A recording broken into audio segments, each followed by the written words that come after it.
अस्सलाम वालेकुम everyone, welcome to another video of Pak medicine. My self doctor Iqra. Next pass papers discuss करेंगे हम। NRE 10 attempt में से पास पेपर डिस्कस कर रहे हैं।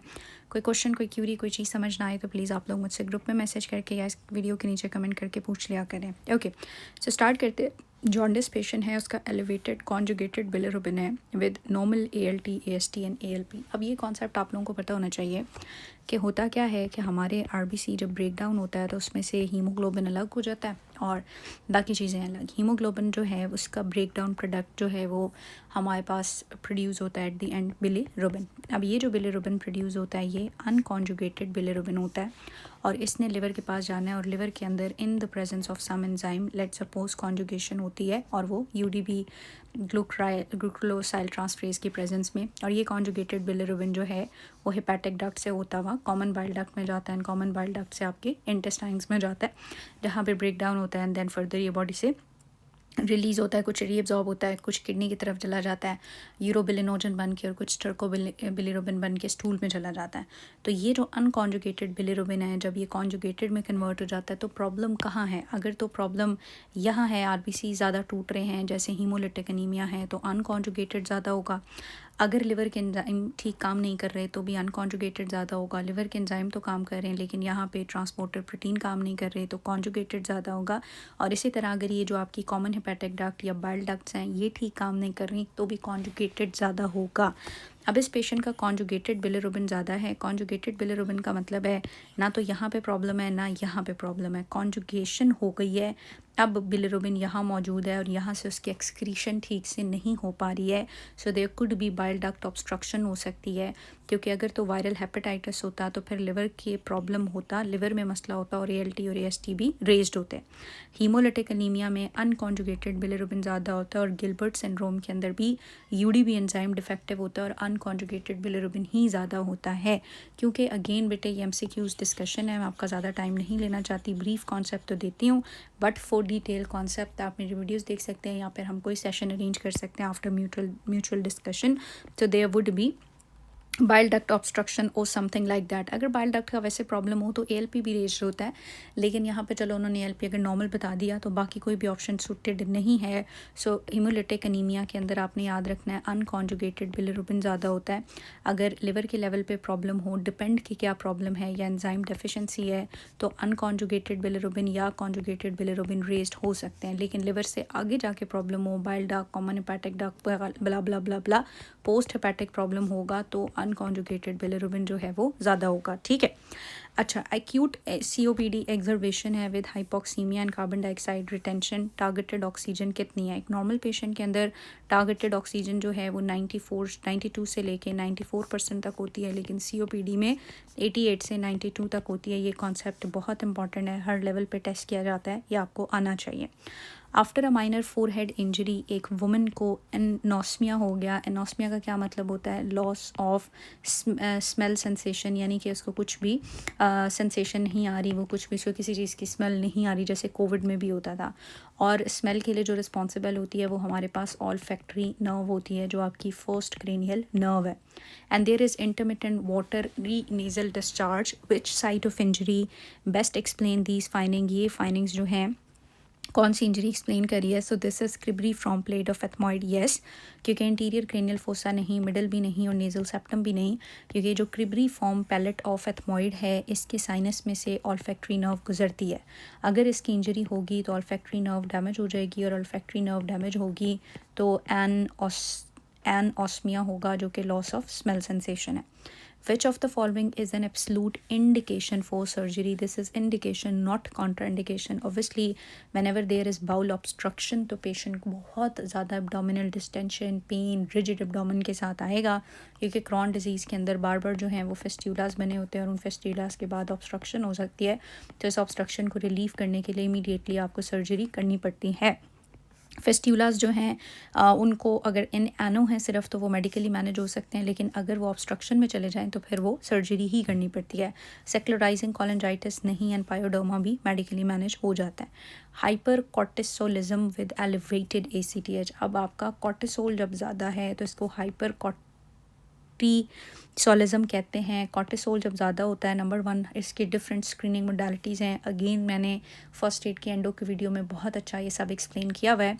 सो अगर कॉर्टिसोल ज़्यादा है तो इसको मेजर करने के लिए हम या तो 24 आवर यूरिनरी कॉर्टिसोल मेजर करते हैं, या हम लो डोज डेक्सा टेस्ट करते हैं जिसमें हम देखते हैं, या सिलेवरी कॉर्टिसोल मेजर करते हैं। डिफरेंट तरह के स्क्रीनिंग टेस्ट हैं। वंस कॉर्टिसोल ज़्यादा हो तो नंबर 2 हम ACTH मेजर करते हैं और देखते हैं ACTH डिपेंडेंट है या नहीं है। अगर तो हमारे पास ACTH ज़्यादा हो तो फिर हमने आगे क्या करना होता है, हाई डोज डेक्सामेथासोन टेस्ट करके देखना होता है कि ये जो हाई ACTH है ये पिट्यूटरी से आ रहा है या एक्टोपिकली प्रोड्यूस हो रहा है। और अगर ACTH लो हो तो फिर हम कहते हैं कि जी ये एड्रीनल ग्लैंड के लेवल पे लोकल प्रॉब्लम है और एड्रीनल ग्लैंड का CT या MRI किया जाता है। अब अगर हमारे पास ACTH ज़्यादा है तो उसके लिए हाई डोज डेक्सामेथासोन टेस्ट किया जाता है जिसमें 8 mg डेक्सामेथासोन दिया जाता है। और अगर हाई डोज डेक्सा देने से ACTH एंड कॉर्टिसोल सप्रेस हो जाए, बिकॉज हाई डोज जाके पिट्यूटरी को सप्रेस कर सकती है, सप्रेस हो जाए तो फिर हम कहते हैं कि जी पिट्यूटरी प्रॉब्लम ही है। और अगर सप्रेस ना हो फिर भी एलिवेटेड रहे तो फिर हम कहते हैं कि एक्टोपिक है। सो देन हमें पिट्यूटरी का CT करना पड़ता है to rule out pituitary adenocarcinoma. और अगर एक्टोपिक हो तो फिर हम एब्डोमिनल और पेल्विस CT स्कैन करते हैं एक्टोपिक टिश्यू देखने के लिए। आई कैन अंडरस्टैंड कि थोड़ा सा आप लोगों के लिए मुश्किल हो सकता है डायरेक्टली समझना। सो इसको मैंने बहुत डिटेल में समझाया हुआ है डिफरेंट वीडियोस में, तो आप वहाँ जाके देख सकते हो। So yes this is high dose dexamethasone test, क्योंकि अगर हमारे पास कुशिंग डिजीज़, अगर पिट्यूटरी का ही प्रॉब्लम हो तो बेसिकली इसी को हम कहते हैं कि कुशिंग है। कुशिंग का मकसद यही होता है कि पिट्यूटरी से ACTH ज़्यादा आ रहा है और वो ACTH आके आपके एड्रीनल ग्लैंड से हाई कॉर्टिसोल प्रोड्यूस करा रहा है, ठीक है। और हाई डेक्सा से अगर ये सप्रेस हो जाए तो कंफर्म हो जाता है कि पिट्यूटरी ही है। Which test support pituitary Cushing disease, high dose dexamethasone suppression. अगर सप्रेशन हो तो पिट्यूटरी है, नहीं होगी तो एक्टोपिक है। 65 ईयर ओल्ड डायबिटिक पेशेंट है, उसकी फुट सर्जरी हुई और 1 महीने बाद पता चला कि वूंड तो हील नहीं हुआ है। What is the most likely reason? Most likely reason क्या है? जो डायबिटीज़ होती है उसकी 3 जो माइक्रोवास्कुलर कॉम्प्लिकेशंस है, उसमें रेटिनोपैथी है यानी आई प्रॉब्लम्स होते हैं, उसमें हमारे पास नेफ्रोपैथी है यानी आपकी किडनीज डैमेज होती हैं, और न्यूरोपैथी होती है जिसमें नर्व्स भी डैमेज होती हैं। Along with these complication diabetes के अंदर जो न्यूट्रोफिल्स हैं उनका फंक्शनल डेफिसिट क्रिएट होता है। न्यूट्रोफिल्स नहीं जाएंगे, इन्फ्लेमेशन और वूंड हीलिंग वाला प्रोसेस डिले होगा। So delay wound healing due to diabetes. Old age में हो सकता है but not too very much, not venous supply, not poor hygiene. 25 year old है, उसको क्रॉनिक डायरिया और वेट लॉस है, और अब बस उसको pruritic grouped vesicles extensor elbows और नीज़ के ऊपर है। सो ये जो डायरिया एंड वेट लॉस है बेटे, ये सीलियक डिजीज़ है। और सीलियक डिजीज़ के साथ हमने पढ़ा था एक जो है वो स्किन मैनिफेस्टेशन होती है और उसको हम डर्मेटाइटिस हर्पेटिफॉर्मिस कहते हैं। और उसका पैटर्न यही है कि प्रोरेटिक ग्रुप्ड वेसिकल्स लीजन्स होती हैं जो एक्सटेंसर एल्बोज एंड नीज़ पे ही होती हैं।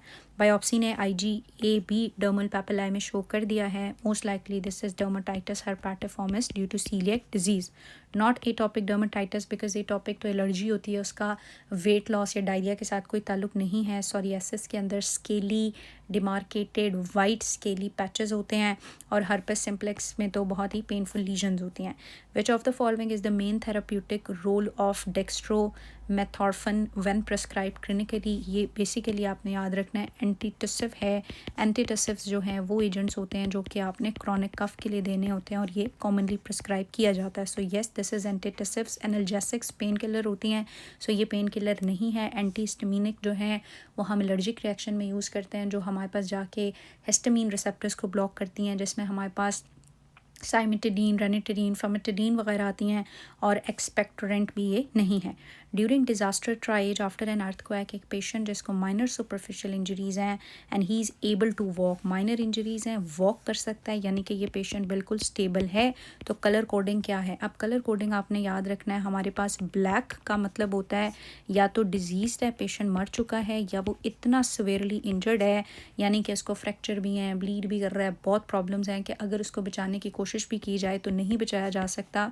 तो फिर ब्लैक पेशेंट्स को हम क्लिनिकल जो है वो अटेंशन नहीं देते, क्योंकि हम सोचते हैं कि अगर हम इन के ऊपर सारे डॉक्टर्स लग जाएंगे और वैसे भी इसने नहीं बचना, तो इस पर टाइम वेस्ट करने से बेहतर है उनको देखा जाए जिनको बचाया जा सकता है।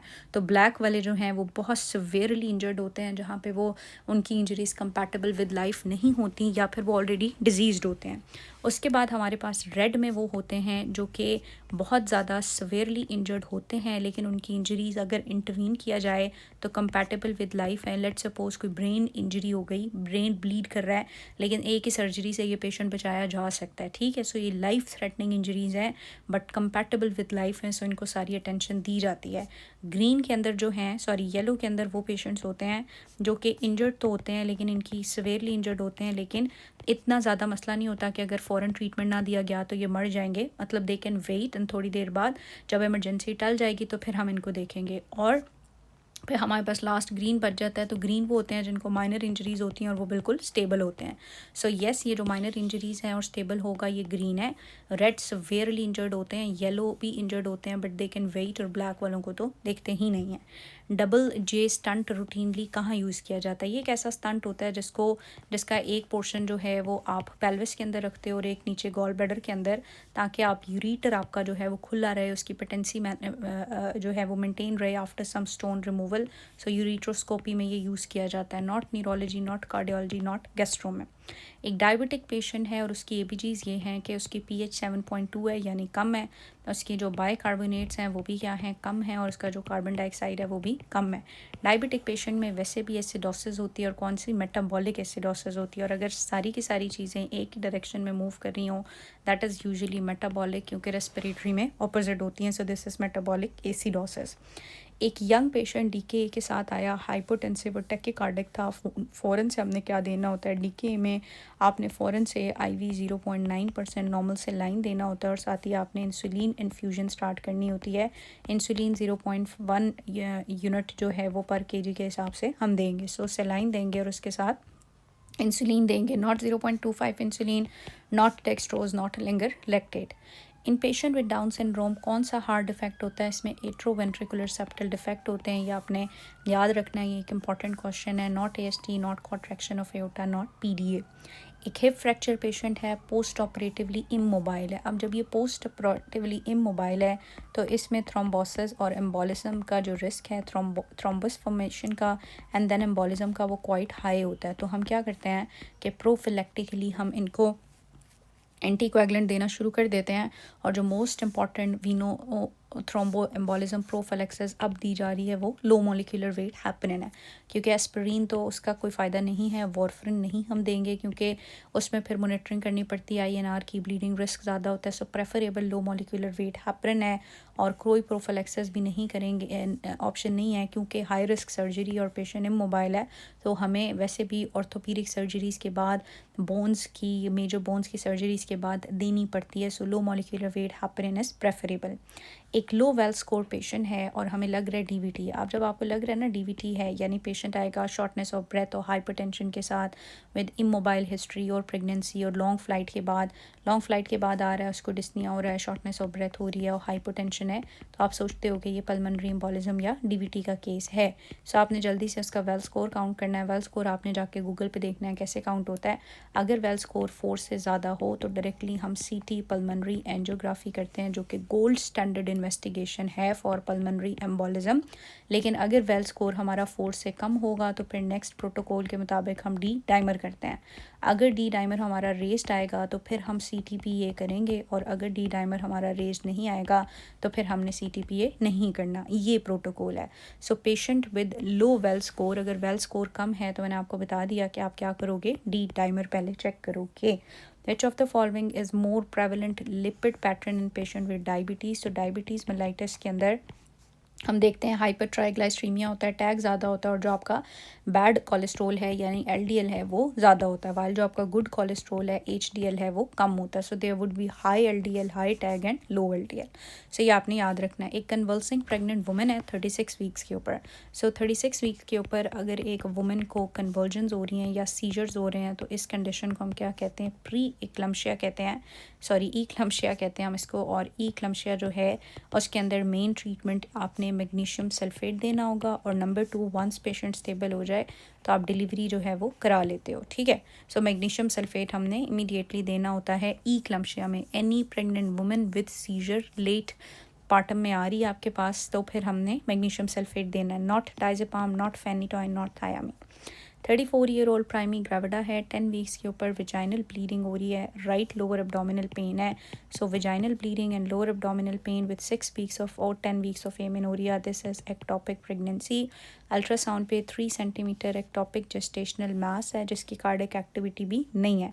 मोस्ट अप्रोप्रिएट हम क्या करें, तो मोस्ट अप्रोप्रिएट ये चीज़ दो पे डिपेंड करती है, number of size of mass पे। अगर वो लेस दैन 4 सेंटीमीटर हो तो हम मेडिकल मैनेजमेंट करते हैं, मोर देन 5 सेंटीमीटर या 4 सेंटीमीटर हो तो हम सर्जिकल मैनेजमेंट की तरफ जाते हैं।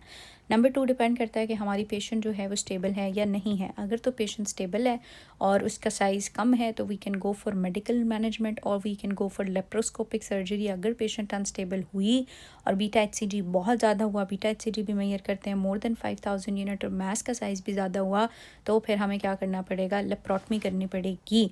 सो येस, इसकी जो मेडिकल मैनेजमेंट है, हम मीथोट्रेक्सेट करेंगे, सेल्फ इंजेक्टमी हम तब करेंगे अगर पेशेंट अनस्टेबल हो। सक्शन इवैक्यूएशन का यहाँ कोई ताल्लुक नहीं है, वो अबॉर्शन में जब अबॉर्शन करना हो नॉर्मल यूट्राइन प्रेगनेंसी तो किया जा सकता है, ये प्रेगनेंसी तो यूट्रस कैविटी में है ही नहीं। और सर्जिकल लेप्रोटमी हमने तब करनी होती है जब पेशेंट अनस्टेबल है। अनस्टेबिलिटी से मुराद है कि प्रेगनेंसी रप्चर हो गई, ब्लड प्रेशर फॉल कर रहा है, उस केसेस में हम लेप्रोटमी कर सकते हैं। Which is a major risk factor for tubal ectopic pregnancy. PID is the single most important risk factor for ectopic. नली पैरिटी का तो कोई ताल्लुक नहीं है, ना ही अर्ली मेनार्क का, ना ही फॉलिक एसिड, बल्कि फॉलिक एसिड तो अच्छा होता है। In an alert adult sitting quietly with eyes closed with EEG, sitting quietly with close eyes होंगी, तो ये हमारे पास जो है वो हैं सीजर की एक टाइप है, और इसमें कौन सी वेव्स नज़र आती हैं हमें, अल्फ़ा वेव। जो डेल्टा वेव्स होती हैं ये डीप स्लीप में आई थिंक मिलती हैं। थीटा वेव्स जो हैं ये ड्राउजीनेस में होती हैं। सो कुछ इस तरह से। सो अल्फ़ा वेव्स जो हैं वो sitting quietly with eyes close, तो उसके अंदर ये आई थिंक एब्सेंट सीजर्स होते हैं, और एब्सेंट सीजर्स में अल्फ़ा वेव्स होती हैं। 50-year-old मेल जिसको राइट अपर क्वाड्रेंट में एक मास फील हो रहा है, वेट लॉस है, एसाइटीज़ है एलिवेटेड। अब उसके राइट अपर क्वाड्रेंट में एक मास है, यहाँ तो लिवर होता है, साथ ही साथ वेट लॉस है, वेट लॉस कैंसर को इंडिकेट करता है, साथ एसाइटीज़ है, एसाइटीज़ का मतलब है लिवर फेलियर है।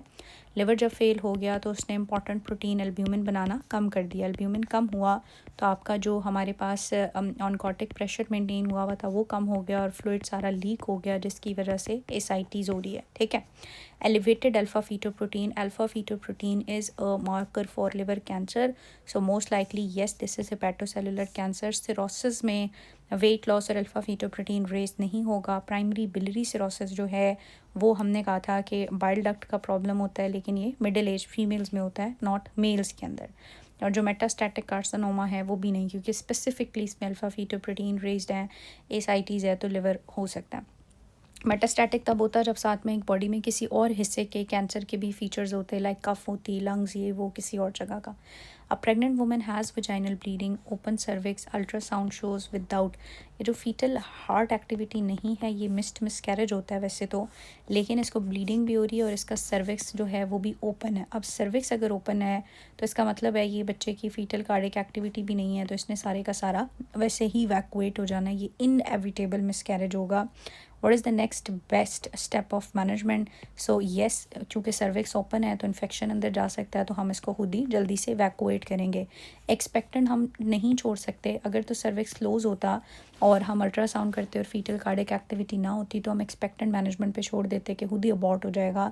But now because cervix is open there could be risk of infection, so as soon as possible हम इवैक्यूएशन कर देंगे। टोकोलिटिक्स तो तब देते हैं जब प्री मेच्योर लेबर स्टार्ट हो जाए, लेबर को प्रिवेंट करने के लिए, और प्रोजेस्टेरॉन तो आपने तब देना होता है जब आप प्रेगनेंसी को मेंटेन करना चाहते हो। सर्विक्स ओपन है, फीटल कार्डिक एक्टिविटी नहीं है, ये इनएविटेबल मिसकैरेज है, ये नॉन वाइबल प्रेगनेंसी है, इसको मेंटेन तो किया ही नहीं जा सकता। नेटिव वाल्व एंडोकार्डाइटिस के साथ साथ पेशेंट को सेप्सिस हो गई है, ब्लड कल्चर आपने किया, एम्पेरिकल एंटीबायोटिक आप क्या दोगे, मोस्ट कॉमन जो रीज़न होती है एंडोकार्डाइटिस की वो स्टाफ ओरियस है, उसके अंदर हमें वेंकोमाइसिन और सेफ्ट्रेक्सोन देना पड़ेगा, नॉट ओरल। ओरल तो देते नहीं है, आईवी होता है और वो भी 3 वीक्स के लिए। पेप्रासिलिन एंड टेजोबैक्टम भी हमने नहीं देनी, और एंटीबायोटिक नो का तो सवाल ही पैदा नहीं होता।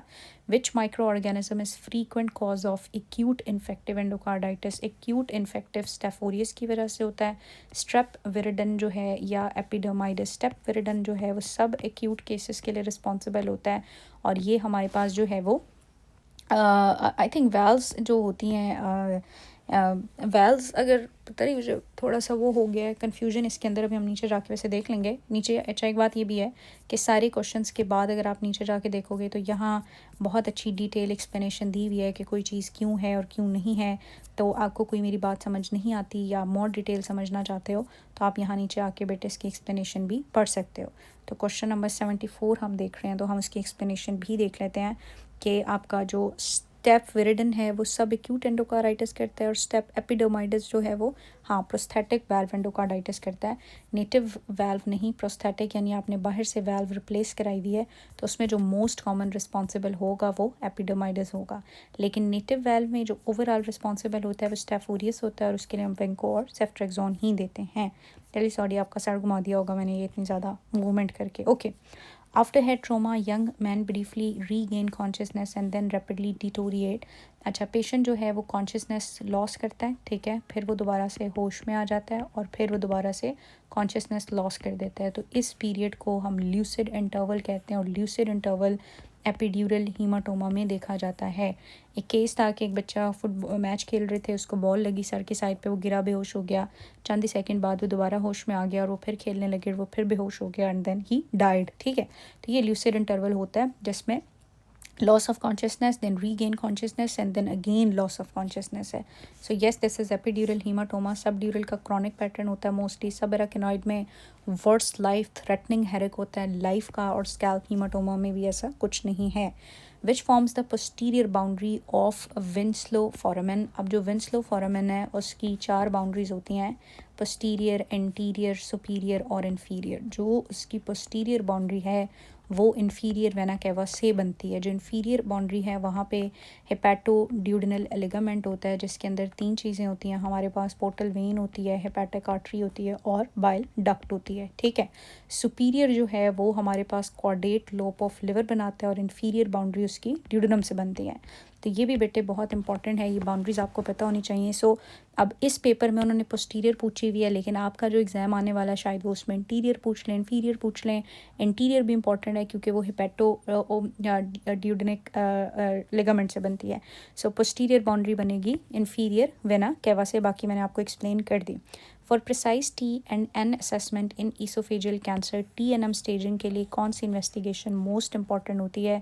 तो वो एंडोस्कोपिक अल्ट्रासाउंड होता है, क्योंकि अपर GI एंडोस्कोपी डायग्नोसिस के लिए गोल्ड स्टैंडर्ड है।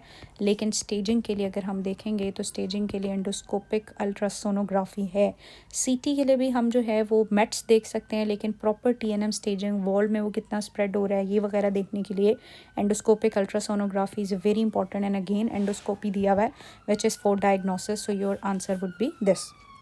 Deficiency of essential fatty acid क्या करेगा? एसेंशियल फैटी एसिड स्पेशली जो हमारे पास लाइनोलीक एसिड होता है, इसकी डेफिशिएंसी की वजह से आपकी स्किन प्रॉब्लम स्टार्ट होते हैं। So they would be dermatitis, not anaemia, not marasmus and stunted growth. ये जो मरास्मस एंड स्टंटेड ग्रोथ हैं ये तो प्रोटीन डेफिशिएंसी से होते हैं। एक पेशेंट को पॉस्ट्यूल्स हो रहे हैं, स्केली ड्राई स्किन है, रैशेस हो रहे हैं, these findings are consistent with the deficiency of essential fatty acid. Vitamin A से ब्लाइंडनेस वगैरह होती है। जो विटामिन ई है उससे कुछ न्यूरोलॉजिकल प्रॉब्लम होते हैं, और नाइसिन की वजह से हमारे पास डर्मेटाइटिस, डायरिया, यानी प्लेग्रा होता है ना, डर्मेटाइटिस, डायरिया और डिमेंशिया, ये ट्रिपल-D नाइसिन डेफिशिएंसी से हो रहा होता है। Skin manifestation essential fatty acid deficiency से होती हैं, ठीक है। नेक्स्ट क्वेश्चन क्या है हमारे पास कि damage to which cortical region commonly produce aphasia? अब हमारे पास जो एफेजिया है, एक हमारे पास ब्रेन के अंदर एरिया होता है वर्निक्स, ठीक है। अगर वर्निक्स डैमेज होगा या हमारे पास ब्रोका एरिया डैमेज होगा। सो ब्रोका जब डैमेज होता है तो हमारे पास एक्सप्रेसिव एफेजिया होता है, जिसको हम ब्रोका एफेजिया कहते हैं, जिसमें पेशेंट को समझ बुझ तो होती है लेकिन उसको बोलना ठीक से नहीं आता, उसकी स्पीच फ्लुएंट नहीं होती। और वर्निक्स जब डैमेज होता है तो उसकी वजह से उसकी वर्निक्स की डैमेज की वजह से उसका क्या होता है कि उसकी बिल्कुल समझ बुझ चली जाती है, उसको कुछ समझ नहीं आ रहा होता। आप उससे कुछ पूछो वो कुछ बताएगा, वो चीज़ों को समझ नहीं पाएगा। सो ये जो ब्रोकाज एरिया है इसकी वजह से एक्सप्रेसिव एफेजिया होगा, और ये हमारे पास मौजूद होता है फ्रंटल लोब के अंदर, ठीक है, not in the parietal, not occipital, not temporal. So ये फ्रंटल लोब के इंफीरियर गायरस में होता है। और जो आपका वर्निक्स है आई थिंक वो पैराइटल के सुपीरियर गायरस में होता है, लेकिन इसको एक दफ़ा कंफर्म कर लीजिएगा कि वर्निक्स एरिया की जो लोकेशन है वो क्या है। But this expressive aphasia is Broca's aphasia, and Broca's की जो लोकेशन है वो फ्रंटल लोब है। 55 ईयर ओल्ड वुमेन है, आरटीए के बाद स्टेबल है, लेकिन लग रहा है कि उसको इंटरनल ब्लीडिंग हुई हुई है।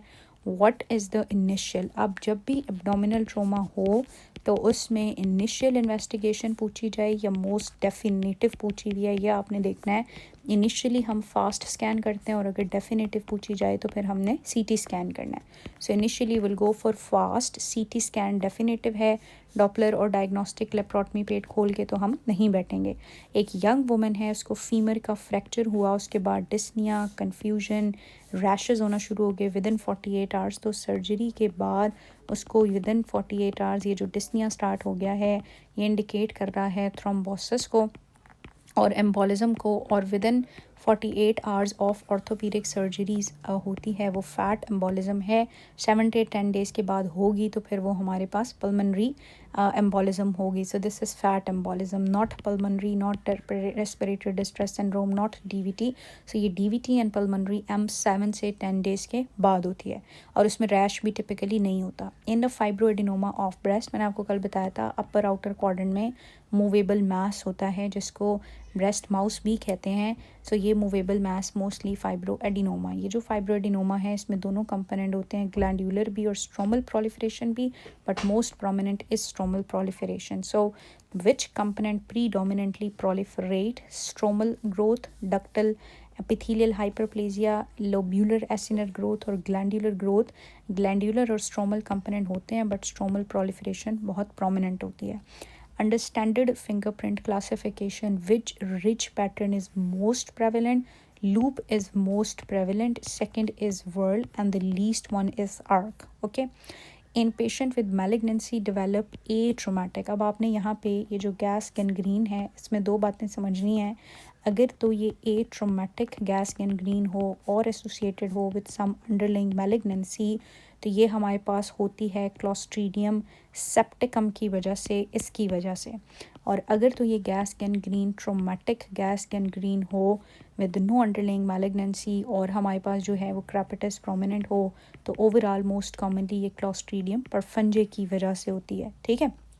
So gaseous gangrene, traumatic due to Clostridium perfringe, and atraumatic with malignancy due to Clostridium septicum. So this atraumatic gas gangrene with pain, crepitus, likely causative agent along with malignancy, it would be septicum. Same MCQ उन्होंने दिया हुआ है, rapidly progressive painful swelling with crepitus, foul smelling discharge, wound site यानी trauma हुआ था, suspect gas gangrene most likely. So this is now perfringe।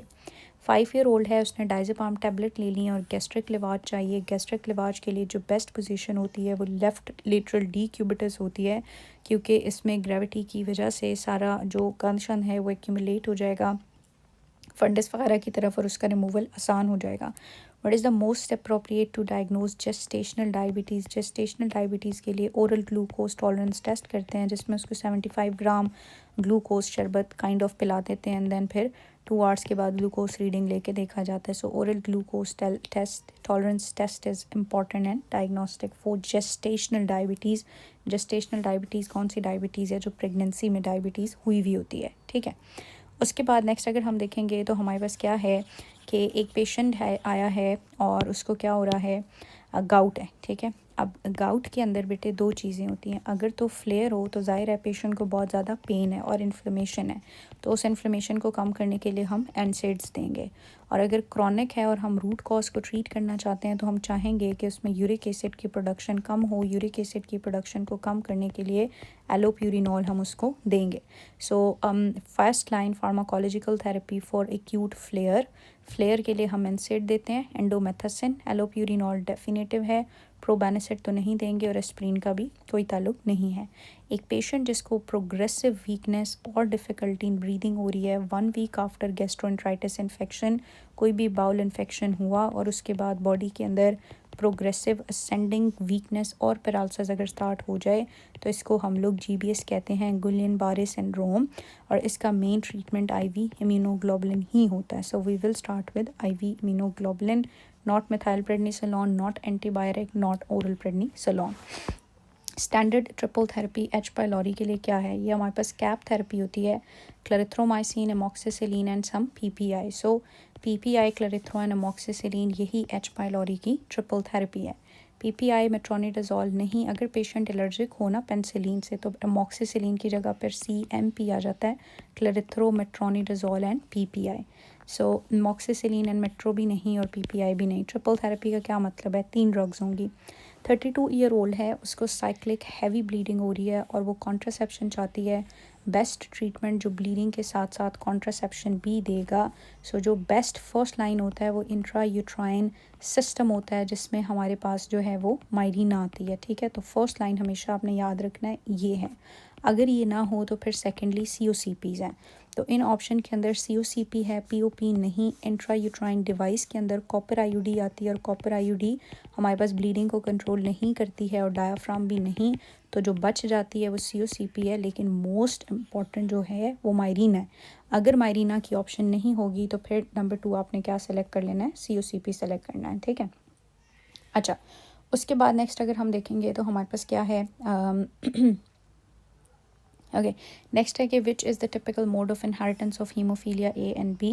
They are X link recessive. इसीलिए आपने याद रखना है कि हमेशा जो फीमेल्स हैं वो इसकी कैरियर होती हैं हमेशा, क्योंकि फ़ीमेल के पास 2 X होते हैं। अगर एक X पे होगा भी और वो रिसेसिव है, उसका दूसरा X तो ठीक है, तो उनके अंदर डिजीज़ नहीं होता, वो सिर्फ क्या होती हैं? कैरियर होती हैं। और जो फादर होते हैं हमारे पास, वो फादर जो हैं या जो मेल्स हैं उनके पास तो चूँकि एक ही X है, अगर वो भी डिफेक्टिव होगा तो उनमें डिज़ीज़ एलिसिट होगा और वो हमेशा क्या होते हैं? अफेक्टेड होते हैं। तो ये डिज़ीज़ हमेशा माँ से बेटे में जाता है। ठीक है, और इस तरह से इसकी ट्रांसमिशन होती रहती है। So females would always be carrier और मेल्स जो हैं वो इफ़ेक्टेड होंगे। So this is X link recessive. कभी भी एक फ़ीमेल को नहीं हो सकता क्या इसको कहते हैं हीमोफीलिया। अब पेशेंट के लैब के अंदर क्या आ रहा है? Hepatitis B surface antigen positive है, जिसका मतलब है इन्फेक्शन चल रहा है। E एंटीजन B पॉजिटिव है, जिसका मतलब है इन्फेक्शन रेप्लिकेट कर रहा है। HBS एंटीबॉडी नेगेटिव है, ये एंटीबॉडी वैक्सीनेशन से इम्यूनिटी को इंडिकेट करती है। इसका मतलब है इस इंसान ने पहले हेपेटाइटिस वैक्सीनेशन नहीं कराई हुई। और कोर एंटीबॉडी पॉजिटिव है लेकिन IgM है। IgM का मतलब है एक्यूट और अभी भी इन्फेक्शन चल रहा है। So most likely this is acute hepatitis B infection. अगर यहाँ पे IgG आ जाता फिर हम कहते क्रॉनिक है। अगर IgG आ जाता और हेपेटाइटिस B सरफेस एंटीजन और E एंटीजन नेगेटिव होती तो हम कहते पेशेंट नेचुरल इन्फेक्शन की वजह से इम्यून हो चुका हुआ है। बाकी सब नेगेटिव होता, सिर्फ ये पॉजिटिव होता तो हम कहते कि उसको इम्यूनिटी वैक्सीनेशन से मिली हुई है। सो क्रॉनिक में मैंने आपको बता दिया हमारे पास IgG पॉजिटिव होना चाहिए था। वैक्सीनेटेड के अंदर हमारे पास HBS एंटीबॉडी पॉजिटिव होती, बाकी सब नेगेटिव होता। और रिजॉल्व्ड के अंदर ये नेगेटिव होती, ये भी नेगेटिव होती और ये पॉजिटिव और ये भी पॉजिटिव विद IgG होता, तो फिर हम कहते रिजॉल्व हो चुका हुआ है। प्लेटलेट ड्रॉप हो गए हेपरिन की वजह से। सो हेपरिन इंड्यूस थ्रोम्बोसाइटोसिस भी होती है। हेपरिन देने से भी आपके प्लेटलेट्स जो हैं वो ड्रॉप हो रहे हैं, थ्रोम्बोसिस हो रही है, तो आपने फ़ौरन हेपरिन रोकना है। नॉन हेपरिन एंटीकोएगुलेंट जैसे कि कोई डायरेक्ट ओरल एंटीकोएगुलेंट स्टार्ट करा देने। एंटीकोएगुलेशन रोकने से भी पेशेंट ब्लीड करेगा। लो मॉलिक्यूलर वेट हेपरिन तो हेपरिन की टाइप है वो तो नहीं देंगे और प्लेटलेट भी हम नहीं देंगे, उससे मज़ीद थ्रोम्बोसिस होगी। Needle stick injury from an HIV positive source occur 12 hours ago. Best management जो है वो हमारे पास क्या है? तो आपने स्टार्ट कर देनी है 3 drug PEP now for 28 days, क्योंकि पॉजिटिव सोर्स था ना। अगर पॉजिटिव ना हो तो फिर टेस्टिंग होती है, अगर वो सोर्स पॉजिटिव था तो फिर तो आपने डायरेक्टली स्टार्ट कर देनी है। Long term oxygen therapy COPD patient में सर्वाइवल को इम्प्रूव करती है कब? जब उसका पार्शियल प्रेशर लेस दैन 55 और ऑक्सीजन सेचुरेशन लेस दैन 88 हो, तो ही हम उसको एल्टॉट थेरेपी स्टार्ट कराएंगे with peak T wave and QRS इन हाइपरकलीमिया। सो अगर हमारे पास ये P है, QRS है और T वेव ऐसे हमारे पास पीक टी वेव्स हों तो ये हाइपर कलीमिया को इंडिकेट करती हैं। और इसके लिए जो फर्स्ट लाइन ट्रीटमेंट होता है 10% IV कैल्शियम ग्लूकोनेट है, क्योंकि इंसुलिन तो हम इसमें नहीं देते, ये भी नहीं देते और डायरेटिक का भी कोई ताल्लुक नहीं है। कौन सी anti thyroid drug first trimester में दी जाती है, बहुत इंपॉर्टेंट क्वेश्चन है। सो फर्स्ट ट्राइमेस्टर के अंदर आपने याद रखना है। और उसके बाद हमारे पास अगर बॉडी में थायराइड स्ट्रोम हो तो इन दोनों कंडीशन में प्रोपाइल थायोयूरेसिल प्रेफरेबल है, अदरवाइज़ कार्बिमोजोल देते हैं। सो प्रोपाइल थायोयूरेसिल जो है वो हम देंगे, मेथिमाजोल नहीं, रेडियो एक्टिव नहीं, कोई ट्रीटमेंट भी नहीं। Patient with severe symptomatic severe hyponatraemia हो, वैसे नॉर्मली हाइपोनेट्रीमिया में हम नॉर्मल सेलाइन देते हैं, बट अगर बहुत सवेयर हो तो फिर हम हाइपरटोनिक सेलाइन बोलस देते हैं। सो हाइपरटोनिक, अब ये कुछ चीज़ें बेटे जो आपको वैसे ही याद होनी चाहिए, इनका क्या ही कॉन्सेप्ट है। इससे आगे अब हमने 100 क्वेश्चन कर लिए हैं, नेक्स्ट 100 करते हैं। अभी तक कोई चीज़ समझ नहीं आई, कुछ पूछना है please do ask. Thank you.